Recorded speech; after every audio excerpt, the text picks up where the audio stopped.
I thought the worst part of my night would be the fight with my husband, but I didn't expect to end it staring into the eyes of my neighbor, his jacket draped over my shoulders, and his lips dangerously close to mine.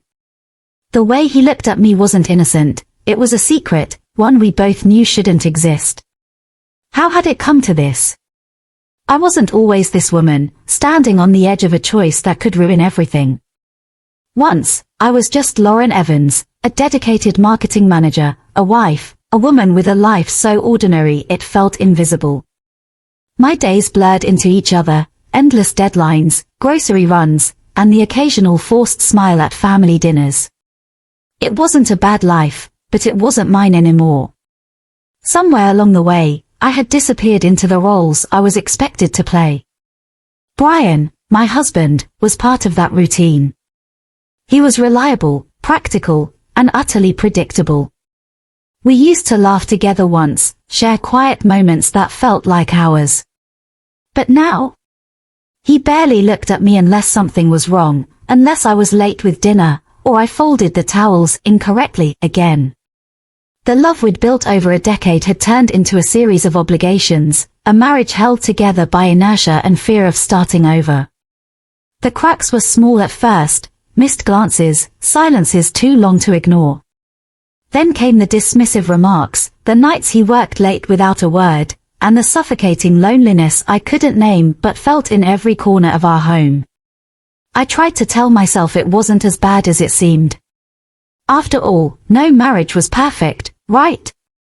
But the truth was unavoidable, I didn't know who I was anymore. It was Melissa, my coworker, who pulled me out of the shadows for a night. "You need this, Lauren," she said, thrusting an invitation to a new club downtown into my hands. "Just one night. Forget about work. Forget about him." For once, I didn't argue. I told myself it was harmless, a girl's night out, a chance to breathe.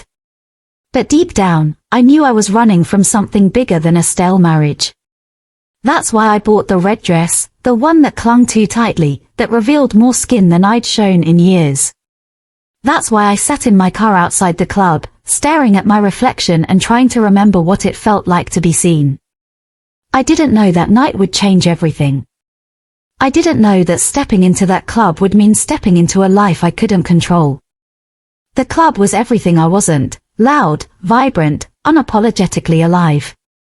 Neon lights pulsed to the rhythm of bass-heavy music, and the air was thick with the mingling scents of perfume, alcohol, and sweat. Melissa and the others greeted me with wide smiles, already a few drinks in. I let myself be pulled into their circle, handed a glass of something sweet and strong, and for the first time in years, I felt different. The dress, the atmosphere, it was all intoxicating. I could feel the weight of eyes on me as we moved through the crowd, their gazes lingering just a little too long. At first, I wanted to shrink away, but then I realized I didn't have to. For once, I didn't feel invisible. The sensation was foreign, electric, and terrifying. I danced, laughed, and let myself forget. The weight of Brian's disapproval, the constant ache of feeling unseen, it all slipped away under the pounding rhythm of the music. But then, I felt it. That prickling sensation, like being watched. I told myself it was just the atmosphere, the way everyone seemed to be looking at everyone else. But when I turned, my gaze locked onto him. Ethan. My neighbor. The quiet, unassuming graphic designer who lived 2 doors down. I'd passed him in the hallway 100 times, exchanged polite nods and brief conversations about the weather. But tonight, he wasn't just my neighbor. Tonight, his dark eyes were locked on me with an intensity that made my breath catch. At first, I thought I was imagining it. But then he smiled, a slow, deliberate curve of his lips, and raised his glass in acknowledgement. My heart thudded in my chest, louder than the music. I tried to turn away, to focus on Melissa and the others, but I couldn't shake the feeling of his gaze following me. It wasn't predatory, but it wasn't innocent either. It was deliberate. Intentional. I forced myself back into the rhythm of the night, but he was everywhere. leaning against the bar, watching me with that same quiet intensity. Moving through the crowd, always just close enough to remind me he was there. And when I finally looked again, he was on the dance floor, his presence impossible to ignore. "Lauren, you okay?" Melissa's voice cut through the haze, snapping me back to the moment. I nodded quickly, muttering some excuse about needing air. I wasn't sure why I left the dance floor, but I needed space, needed to think. Yet, as I pushed through the crowd toward the exit, I wasn't surprised when I felt him behind me. "Lauren," he said, his voice low, almost drowned out by the music. I turned, heart racing, and found myself face to face with him. Up close, Ethan was even more disarming, the sharp angles of his jaw, the faint hint of stubble, and those eyes, dark and searching. "What are you doing here?" I asked, my voice sharper than I intended. He smiled, that same maddeningly confident curve of his lips. "I could ask you the same thing." Something in his tone made me shiver, but it wasn't fear. It was something more dangerous, something I wasn't ready to name. I just needed a night out. I noticed. His gaze dipped briefly to the red dress before meeting my eyes again. "You look different tonight." My cheeks flushed, and I hated how much his words affected me. I should get back to my friends. "I'll walk with you," he said, and before I could argue, he was already falling into step beside me. His presence was steady, grounding, and yet it made my pulse race. When we reached the bar, Melissa threw me a knowing look, her eyes flicking between Ethan and me, but I ignored her. I didn't know what Ethan wanted, but I couldn't shake the feeling that whatever this was, it wasn't over. Not yet. The rest of the night passed in a blur of music, lights, and the intoxicating heat of Ethan's presence. He didn't leave my side after that, though he kept just enough distance to make it seem casual. But it wasn't. I could feel the unspoken tension between us growing thicker with every passing moment. Melissa and the others noticed, of course. Melissa leaned in at one point, her words slurring slightly from the cocktails. "Your neighbor, huh? Didn't know you had one like that. He's been staring at you all night, you know." I brushed her off with a nervous laugh, but her words settled heavily in my chest. She wasn't wrong. Ethan's gaze was magnetic, pulling me in no matter how hard I tried to focus on anything else. And worse, I wasn't sure I wanted to fight it anymore. When the night finally started to wind down, the group began to splinter. Melissa disappeared into a cab with someone she'd been flirting with, and the others drifted toward the exit, leaving Ethan and me alone near the bar. The music was softer now, the club half empty, but the tension between us felt louder than ever. "You sure you're okay?" Ethan asked, his voice soft, his eyes searching mine. I nodded, though the truth was more complicated. "I think I've had enough for one night." "Let me walk you out," he said, and there was something in his tone, gentle but firm, that made it impossible to refuse. I nodded, and we slipped out of the club into the cool night air. The parking lot was quieter than I expected, the distant hum of traffic the only sound. I pulled my jacket tighter around me, suddenly hyper-aware of the way the night had unfolded. Ethan was beside me, his presence solid and steady, but I could feel the weight of his gaze even when I wasn't looking at him. "You shouldn't be out here alone," he said as we reached my car. I managed a small laugh. "Isn't that why you're here?" He smiled, but it wasn't playful this time. It was softer, more serious. Maybe. The air between us felt charged again, heavy with something unspoken. I should have gotten into my car, should have said goodnight and driven home. But I didn't. Instead, I turned to face him, my heart pounding so loudly I was sure he could hear it. "Why were you watching me tonight?" The question slipped out before I could stop it. He didn't flinch, didn't look away. "Because I couldn't not watch you." His honesty hit me harder than I expected. There was no pretense in his words, no calculated charm. Just the truth, raw and unfiltered. "Ethan," I started, but I didn't know how to finish. He stepped closer, his movements slow, deliberate, giving me every chance to stop him. But I didn't. His hand brushed against mine, a fleeting touch that sent sparks up my arm. "You don't have to say anything," he said softly. I needed you to know. I see you, Lauren. Even if no one else does." The words shattered something inside me. For so long, I'd felt invisible, like a ghost haunting my own life. But in that moment, under the glow of the parking lot lights, I felt undeniably seen. I didn't know who moved first. Maybe it was him, maybe it was me, but suddenly the space between us disappeared. His lips brushed mine, tentative at first, as if waiting for me to pull away. But I didn't. Instead, I leaned into him, my hands clutching at his shirt as his arms wrapped around me, pulling me closer. The kiss deepened, and for the first time in years, I felt alive. It wasn't just the physical connection, it was the way he held me, the way he touched me, like I was something fragile and precious. Like I mattered. When we finally pulled apart, his forehead rested against mine, both of us breathing hard. "I'm sorry," he said, his voice barely above a whisper. "I didn't mean to." "Don't apologize," I interrupted, my voice trembling. "I'm the one who..." He shook his head, his hands still holding me gently. "You didn't do anything wrong." But I had. I knew it, even if I didn't want to admit it. This wasn't just a kiss, it was a line I couldn't uncross, a choice that would change everything. I looked into his eyes and saw the same conflict mirrored back at me. "I should go," I said, though my body betrayed me, lingering in his arms a moment longer. He nodded, stepping back reluctantly. "I'll be here if you need me." The drive home was a blur. My mind raced with 1,000 thoughts, each one more chaotic than the last. I kept replaying the kiss, the way his hands felt on me, the way his words made something deep inside me stir. But with every memory came a pang of guilt, sharp and unrelenting. When I walked into the house, it was dark and silent. Brian was still at work, or maybe he was asleep upstairs.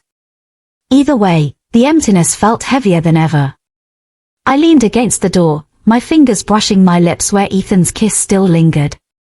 I didn't know what I was doing. All I knew was that I couldn't stop now. The days that followed were a blur of stolen glances and suppressed guilt. I tried to bury the memory of that night, the kiss that lingered on my lips and in my thoughts. But Ethan was always there, a shadow at the edges of my life, his presence impossible to ignore. Every time I passed him in the hallway or saw his door slightly ajar, my heart would race, betraying the turmoil inside me. Brian, as always, seemed oblivious. He was too wrapped up in his work, his routines, to notice the subtle shift in me. Or so I thought. It happened on a Friday night, just like any other. Brian was working late again, and I was home, scrolling aimlessly through my phone. My mind wandered to Ethan more often than I cared to admit. I told myself it was harmless, just thoughts, nothing more. But deep down, I knew better. A sharp knock at the door startled me. I wasn't expecting anyone. My heart leapt into my throat as I made my way to the entryway, each step feeling heavier than the last. When I opened the door, Ethan stood there, his expression unreadable, his hands shoved into the pockets of his jacket. "Ethan," I said, my voice barely above a whisper. "What are you doing here?" He hesitated, glancing past me as if checking for Brian. "We need to talk." "Now's not a good time," I replied, already stepping back, my pulse hammering in my ears. Brian could be home any minute. His eyes met mine, and I saw something there I hadn't expected, urgency, and something darker. "It's important." Against my better judgment, I stepped aside, letting him in. The door closed behind him with a soft click, the sound unnaturally loud in the stillness of the house. We stood in the foyer, too close, the air between us heavy with unspoken words. "What is it?"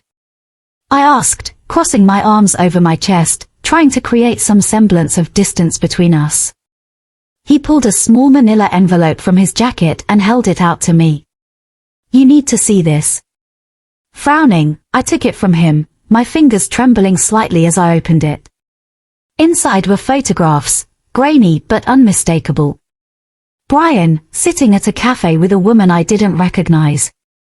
His hand rested on hers, their faces close, intimate. My stomach twisted as I flipped through the photos, each one worse than the last. Brian and the woman leaving together, her hand brushing his back. Brian leaning in as if to kiss her. What is this?" I asked, my voice barely audible. Ethan's expression was somber. "I didn't want to tell you, but I've seen them together more than once. I thought you should know." The room seemed to tilt, the weight of the revelation crashing down on me. I wanted to deny it, to believe there was some explanation, but the truth was staring back at me in black and white. I thought, my voice cracked, and I swallowed hard, trying to hold myself together. I thought it was just me. That I was the one ruining this. Ethan stepped closer, his hand brushing mine in a gesture that was both comforting and grounding. "You're not. This isn't your fault." Tears burned at the corners of my eyes, but I refused to let them fall. "Why would you do this? Why would you go out of your way to find this?" "Because I care about you," he said simply, his voice steady. "And because you deserve to know the truth." Before I could respond, the sound of a car pulling into the driveway shattered the moment. Panic surged through me as I realized Brian was home. "You need to go," I hissed, pushing Ethan toward the back door. He hesitated, his eyes searching mine. "Lauren. Please," I begged, my voice trembling. "If he sees you here." Ethan nodded, understanding. He slipped out the back door just as the front door opened. Brian stepped inside, his briefcase in hand, his tie already loosened. His eyes swept over me, narrowing slightly as he noticed the tension in my stance. "Everything okay?" he asked, his tone clipped.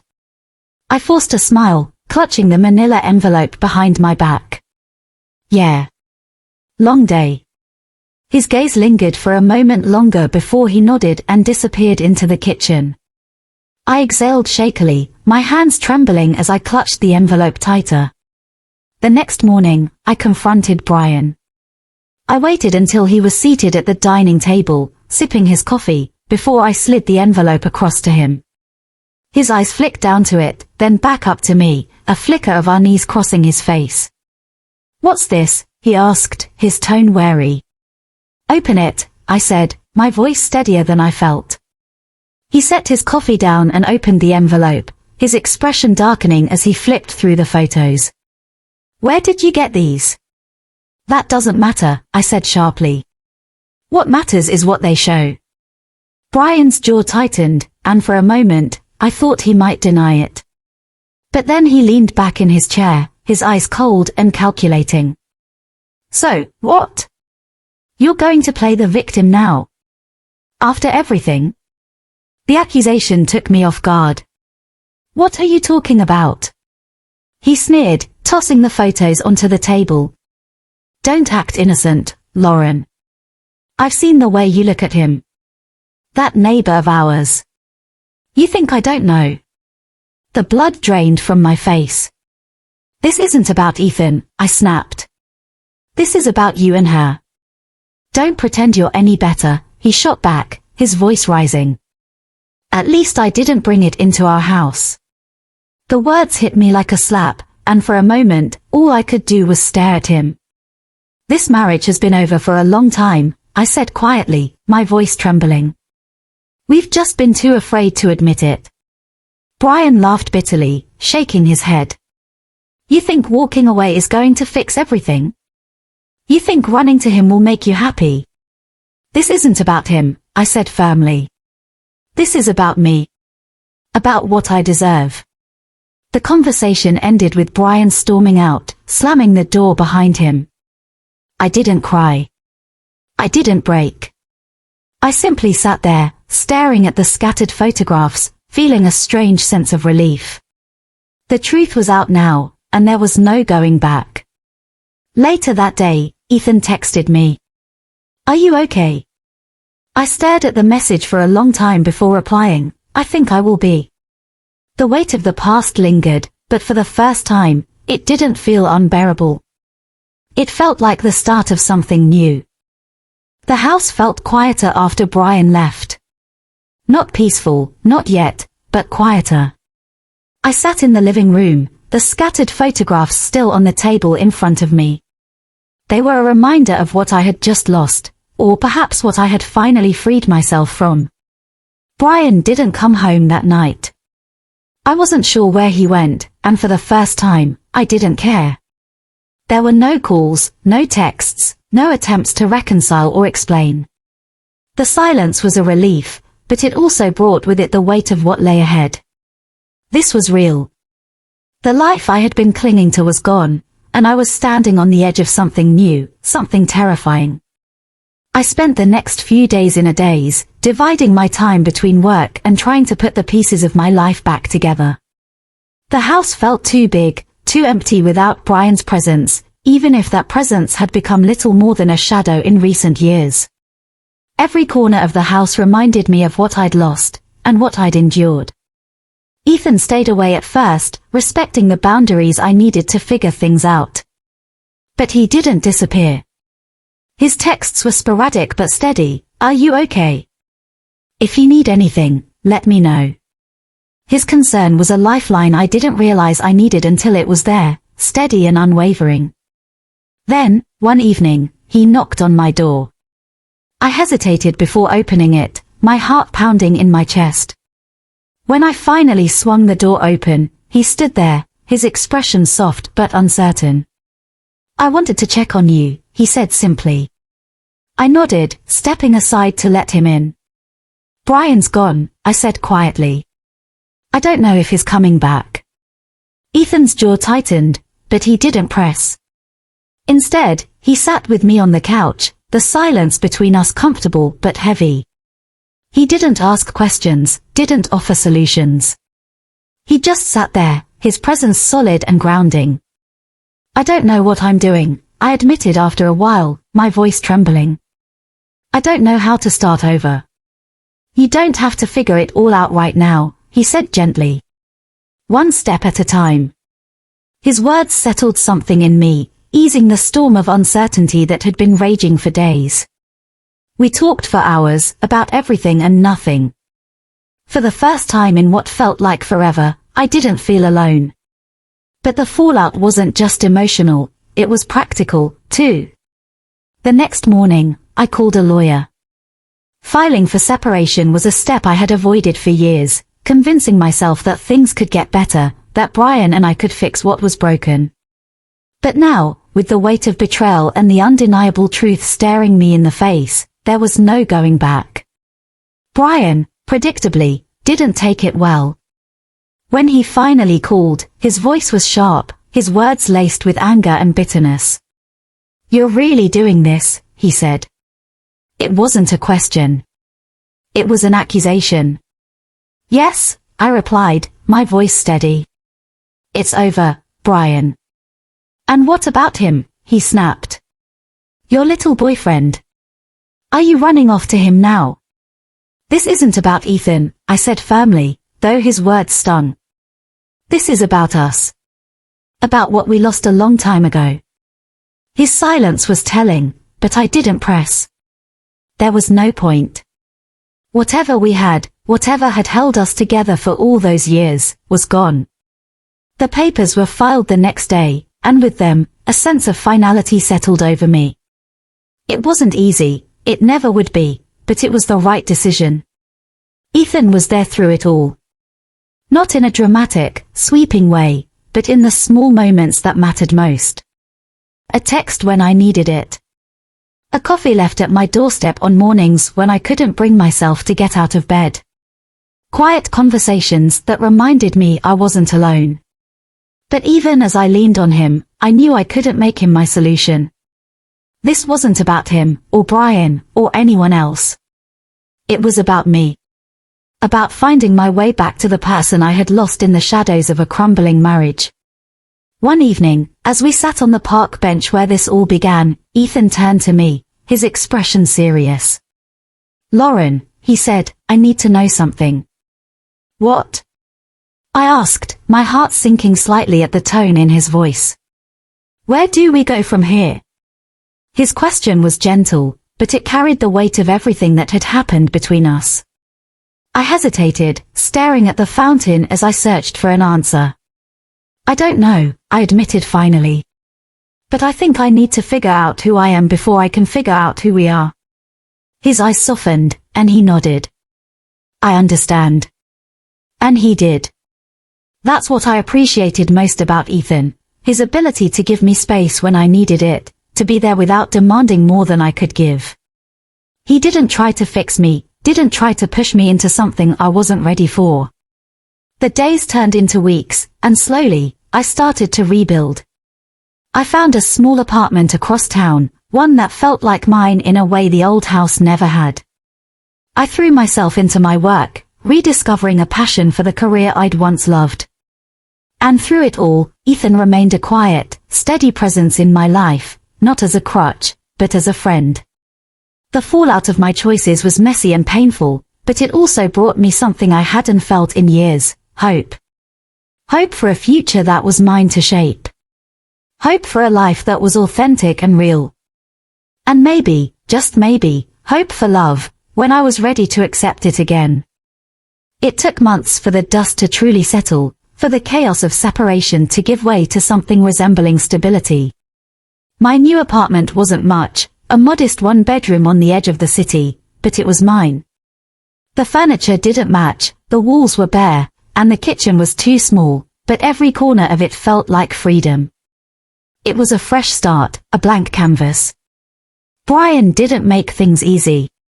The divorce process was messy, filled with arguments over finances and accusations that cut deeper than I expected. But as painful as it was also liberating. Each document signed, each argument resolved, was a step closer to reclaiming my life. By the time it was over, I wasn't just single, I was free. Ethan and I stayed in touch, though our dynamic shifted. He gave me the space I needed to heal, checking in without pushing for more. We still met occasionally, coffee in the mornings, a walk in the park on weekends, but there was an unspoken understanding between us. He wasn't a crutch, and I wasn't a project to fix. Whatever we were building, it had to wait until I was ready. In the quiet of my new life, I found myself reflecting on everything that had brought me to this point. The choices I'd made, the mistakes I couldn't take back, the moments of weakness and strength, they were all part of the person I was becoming. For the first time, I wasn't running from them. I wasn't hiding behind excuses or blame. I was facing them, and in doing so, I was finding myself. One evening, as I unpacked the last of the boxes in my apartment, I came across a photograph of Brian and me from years ago. We looked so young, so happy. For a moment, I felt a pang of loss, not for the man he had become, but for the love we had shared. It wasn't bitterness or regret, just a quiet acknowledgement of what once was. I tucked the photo into a drawer, a memory to keep but not dwell on. The lessons from it all were clear, even if they came at a high cost. I'd learned the importance of boundaries, of speaking up when something felt wrong instead of letting it fester. I'd learned that love, no matter how strong, couldn't survive without effort and honesty. And most importantly, I'd learned that my worth didn't depend on someone else's validation. I wasn't invisible. I never had been. Ethan was a part of that lesson, though not in the way I had first imagined. He had shown me what it felt like to be seen, to be valued. But as much as I cared for him, I knew I couldn't jump from one relationship to another. I needed time, to heal, to grow, to rediscover who I was outside of someone else's shadow. One day, as we sat on a bench in the park, Ethan turned to me with a question I knew had been weighing on him. "Are you happy, Lauren?" I thought about it for a long moment, letting the question settle in my chest. "I think I'm getting there," I said honestly. For the first time in a long time, I feel like I'm finally figuring out who I am. His smile was soft, understanding. That's all that matters. When I walked away that day, I felt lighter. There were no guarantees, no promises of a perfect future, but that was okay. I didn't need perfection, I needed progress. And I was making it, one step at a time. As I stood on the balcony of my apartment that evening, watching the city lights flicker in the distance, I felt something I hadn't felt in years, peace. My life was still a work in progress, but it was mine. The mistakes, the pain, the growth, it all belonged to me. And for the first time, I was proud of that. If you were in Lauren's shoes, what would you have done? Could you forgive, or would you choose to start over like she did? Share your thoughts in the comments below, I'd love to hear your perspective. And don't forget to like, subscribe, and hit the notification bell for more stories that dive deep into life's toughest choices. You won't want to miss the next chapter, trust me, it's one you'll never forget.